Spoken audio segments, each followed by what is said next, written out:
Jay Sri Radheshyam and welcome. Enter by the narrow gate, for the gate is wide and the way is easy that leads to destruction, and those who enter by it are many. For the gate is narrow and the way is hard that leads to life, and those who find it are few.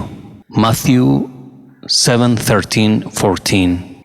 These verse or words by Master Jesus are the synthesis of what spiritual life truly is, what mysticism truly is, what the experience of God truly is. There is nothing apart, far from this view. In the yogic path, counting all the yogic path that surely counts Shaivism, Shaktas and Vaishnavas, the very same conclusion is there.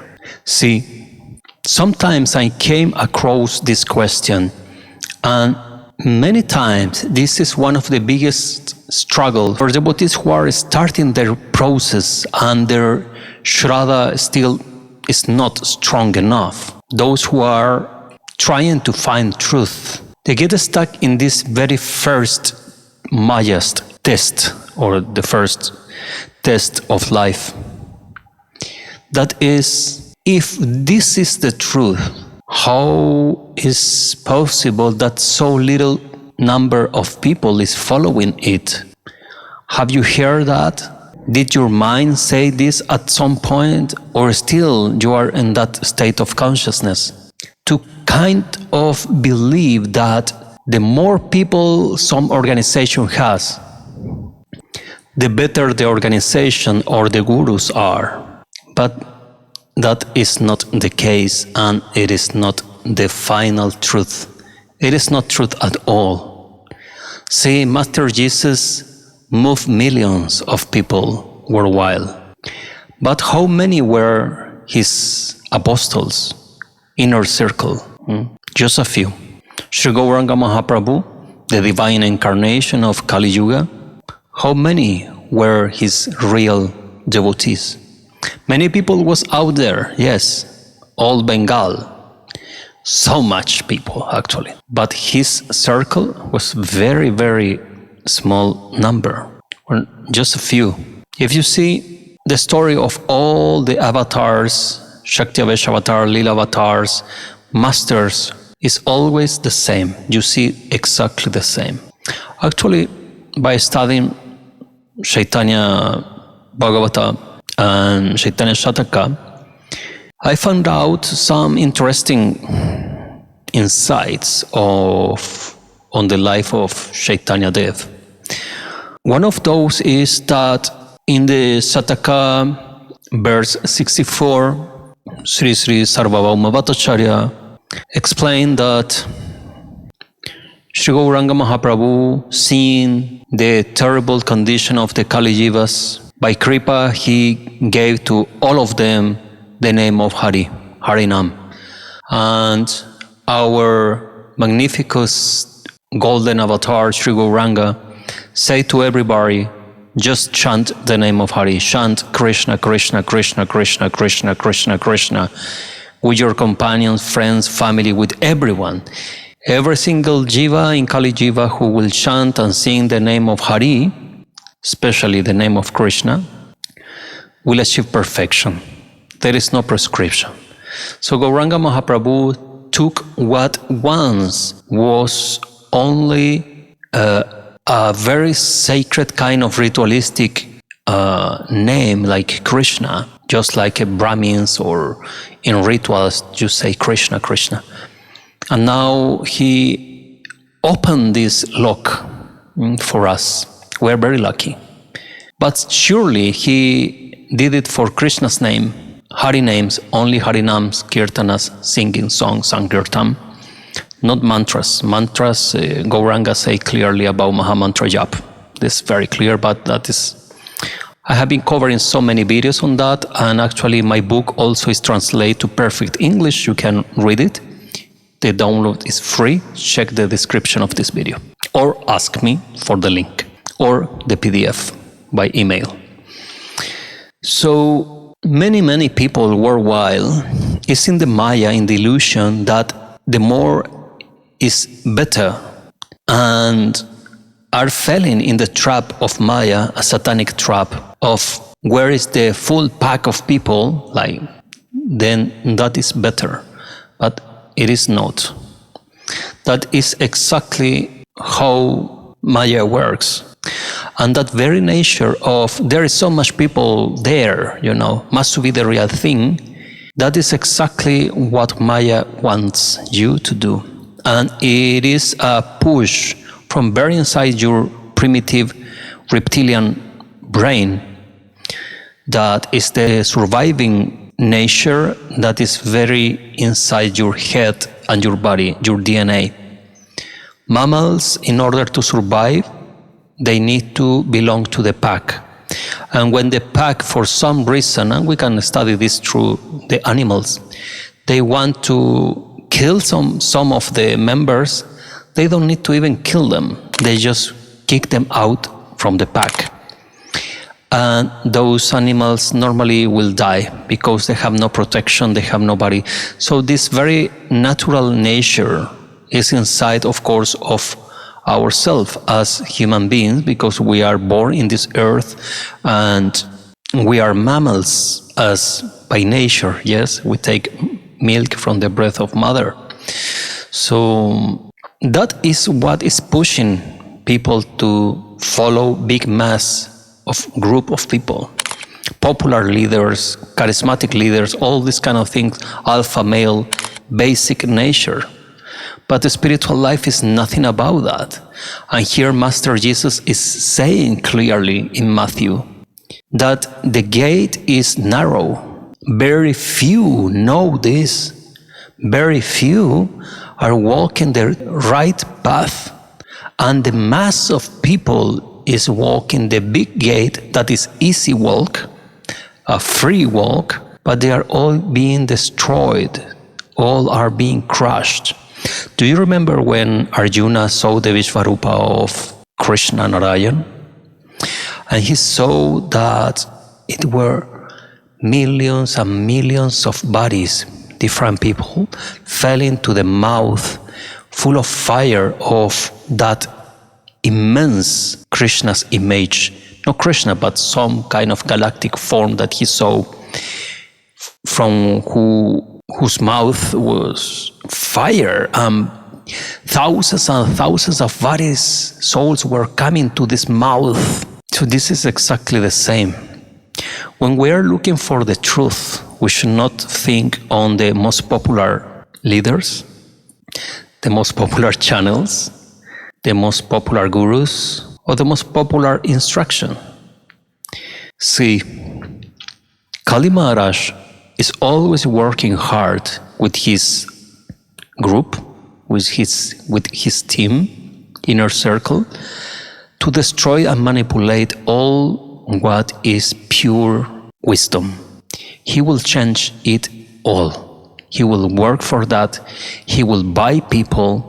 He will help to make some people very powerful, intelligent, and influential in order to change the scriptures and the instructions, the path, the real thing, the real deal. When we realize all this from inside, when you get actually by Kripa or by sadhan, Brahma Gyan, you start realizing a very deep understanding of the full truth, the final truth, the Mahatattva, God, Bhagavan, Krishna. And that is when you open the Bible, you find out that the real Bible, the real words of Jesus, as such we just study, are not contradicting at all with the truth of Sanatanis, Hinduism, etc. That the truth of the Buddha is not contradicting Sanatan Dharma. Indeed, it increase the deepness.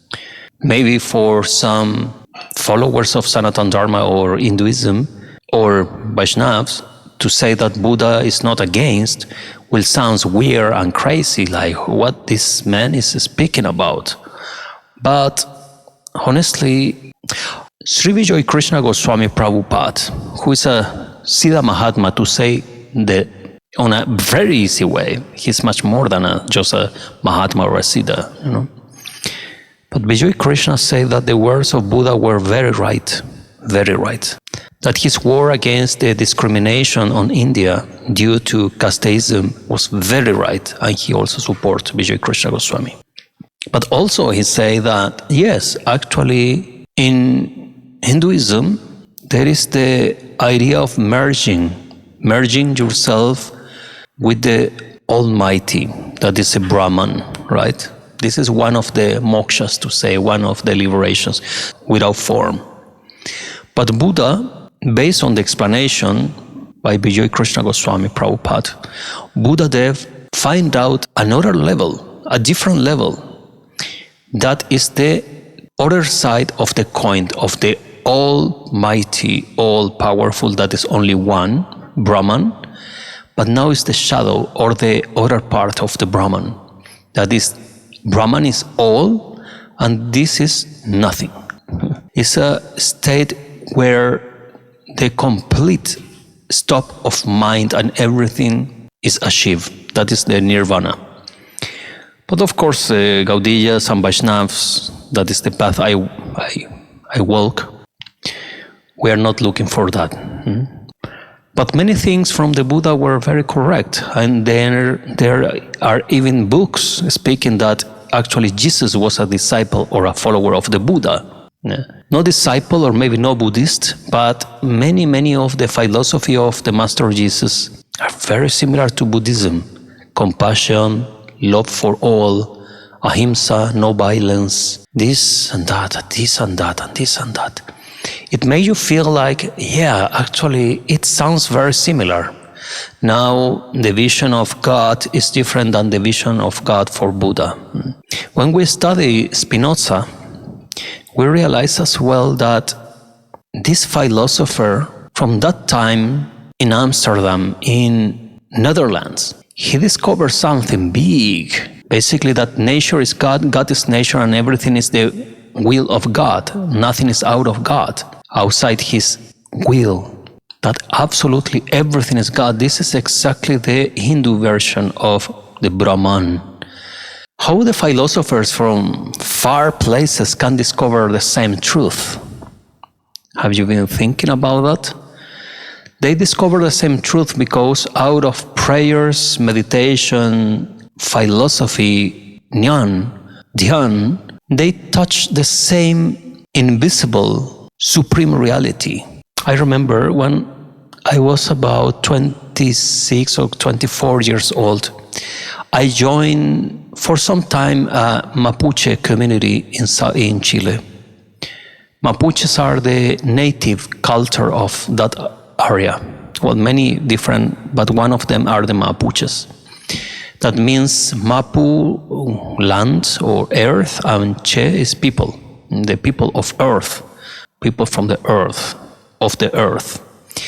And they did rituals and ceremonies, and no drug ceremonies, not this hippie stuff that I never both, but real, like a traditional Aboriginal ceremonies with music, chanting to the nature, to the devas, etc. I joined them for some time. I realized that they have a word for the absolute, or what is above everything. Can you imagine which word is this? Maybe not, I will tell you. This word is Om. What? Yes, Om. Omkara. They have in the south of the planet. How is that possible? At that time, the time of that culture, there were not Hindus traveling like this, as far as the fake history that we learn in the school have been telling, were not this contact through continents. So how they know Omkara as the supreme? And another interesting thing, Mapuches, the sacred symbol they have is the moon, crescent moon like Shiva, the star, and the swastika, the Vedic swastika. Can you imagine? Can you even make the picture on this? How is that possible? That's why I joined them to learn more from them. So I asked to the shaman to the priest of this group, who was, of course, from the heritage of Mapuches, and he preceded the ceremonies. And I asked him one day, I say, how is possible that your culture knows the Omkara and know the swastika and know many interesting things that I see reflected on the Vedas or Tantras or Smritis? And he said, it's not necessary always to learn by reading, or that a teacher will, like this, speak person to person to get you the information. But if you connect with that super essence, super consciousness, through meditation, through the rituals, through the chants, through the sacred dances, if you reach to that state of consciousness, then you will get the information. It's not need that somebody will come from India, he said, to teach us these kind of things. We can reach that place from where our ancestors get the symbols, yantric symbols and words, sacred words, etc. It makes a lot of sense for me. I already was studying, this was over 20 years ago, but I already had been studying quite a lot on Vedic philosophy, to say it like this. So what we see through all the path worldwide and all the mystics, as San Francisco de Assis, is that the path is narrow.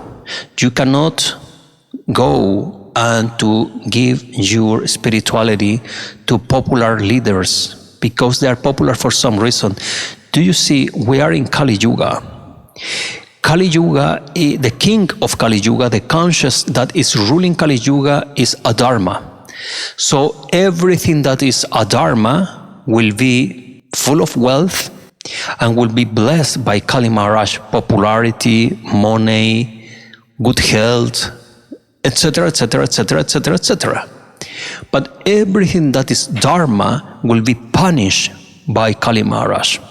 It shows, by logic, you can take this and to meditate on this, right, makes sense, that everything that is too much popular and is attracting too much people, too much followers, there is something weird, that there is something wrong. I just saw one video that is going around Instagram where Sadhguru in one of the world conferences is speaking backside with some banker, very popular guy, I don't remember the name now. And this Sadhguru from Isha stuff, no? Mystics of India, he say, actually many people, as he's saying, actually many people is confronting me because everybody want more people in the planet and more peace. But I want less people. The population, the same than Bill Gates, and Isha organization is very popular, you see. All that is the work of Kali Maharaj. And not only them, I can name 1,000 of different organizations, maybe not so much. There are a few that are very popular. But have you been thinking why Modi put as the son of India? Have you been thinking about that? That's very weird. If you remember the Council of Nicaea in the year 325 AD, that was called by Constantine the Great. The political leader of the Roman Empire saw on Christianism a good tool to unify the people and the paganism and to rule over it. So what I am trying to say is that everything that involves massive scale religions with political lobbies, there at least should be some bell that should ring in our head. Because remember, the ruler here is Kali Maharaj, and Kali Maharaj will not give freedom to Dharma, but upside down is Adharma, and how Kali Maharaj can take advantage of Adharma. Therefore, all the ones who are supporting the Adharma or changing scriptures or twisting the sacred philosophy, they will get very much recognition and famous and popular and so on and so forth. So just as at the time of Jesus or at the time of Buddha or at the time of Chaitanya, we see that when they were present, mainly the rulers and the status quo, the mindset of the people under the spell of Maya, they were 100% against them. They did a war against them. Gauranga Mahaprabhu knew before taking sannyas that his life was in danger. His life, not only his movement, his life. So if this happened with Mahavatars like Chaitanya, with avatars, masters like Jesus, with incarnations like Buddha, then this is a very interesting point to think and to meditate in our belief system and what we are following. If we are interested into achieving the final goal in this very life, so see, is our philosophy the big gate, simplify and easy for everybody, welcome, welcome, welcome, donation box, or is narrow, straight, and clear, difficult to find, difficult to get, and just a very few are walking that path? These are the words of Master Jesus, and I do believe that he's very, very right on this. Mahavira Radharamana ki jai, Jai Nitai Jai Gaur, Jai Jai Sri Radheshyam.